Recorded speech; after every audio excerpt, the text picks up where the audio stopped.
Asbury Park. I was good off the field. I was good in the parking lot. I was a good player in the parking lot and in the sand lot, but the minute I got the uniform on and on the field, I don't know, something happened. I'm not sure why. Bruce and I met in a Hollywood recording studio back in '91. We were both making albums. We hit it off. I played everything that season. I played third base, which I used to love to play. I played a little bit of shortstop. Soon we were sharing our Jersey roots, our love of music, memories of the same places. Freehold, Long Beach Island, Belmar, and oh yeah, those trips to Yankee Stadium. Our heroes were Maris and Mantle, the M&M boys. The summer of '61 was like a great movie that never ended. I remember following Maris chasing their home run record that year, like home run by home run. I can remember counting them off, you know. It was just, I was 11.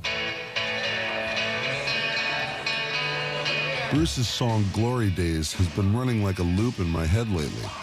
I saw myself on the fields of my youth. It was beautiful.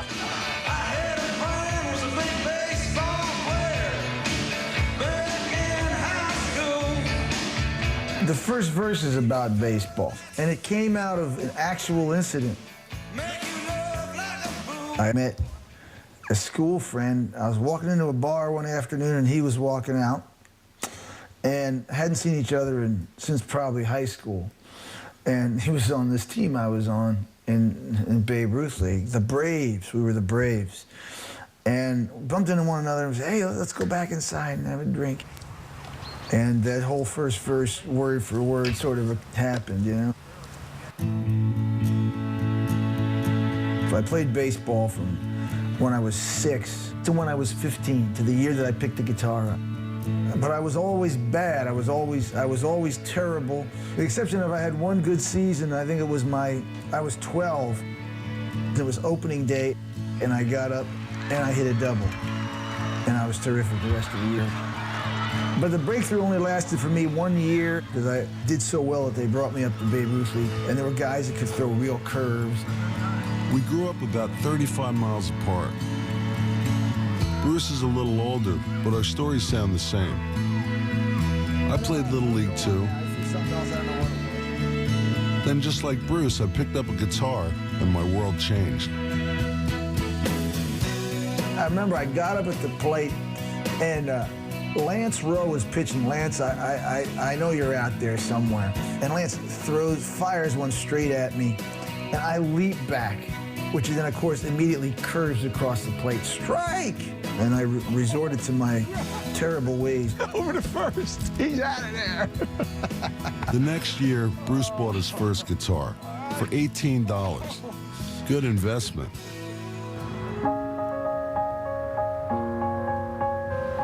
Coming up on seventh inning stretch, I was desperate to find something that I could do.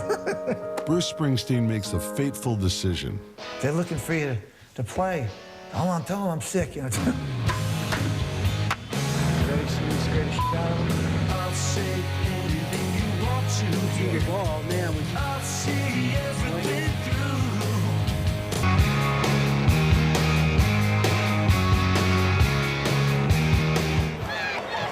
Those clouds look like they could open up at any time. Hey, a rainout could be a good thing, at least for one insane individual named Pat Denizio. What am I doing here? What if I get the call from Sparky? I'm getting way too edgy.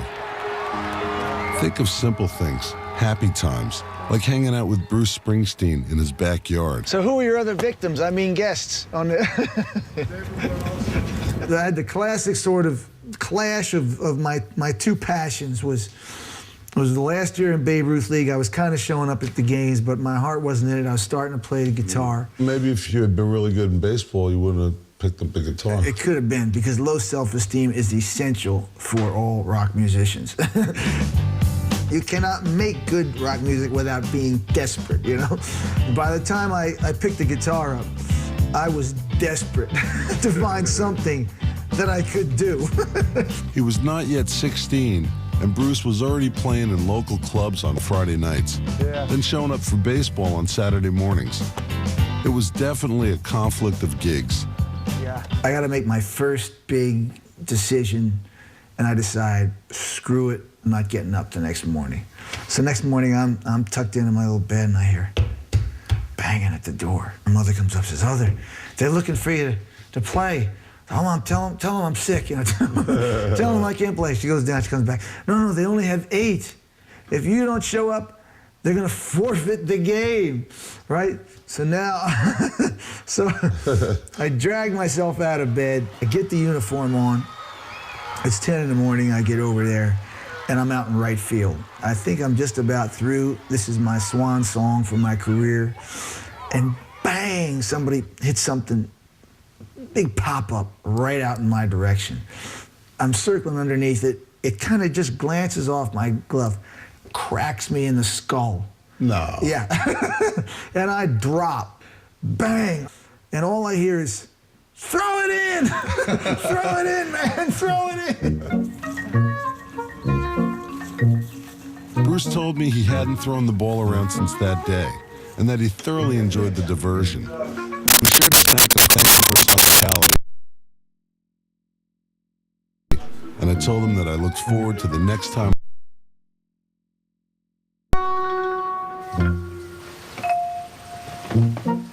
Back home, I kept to my ritual of batting practice in the driveway.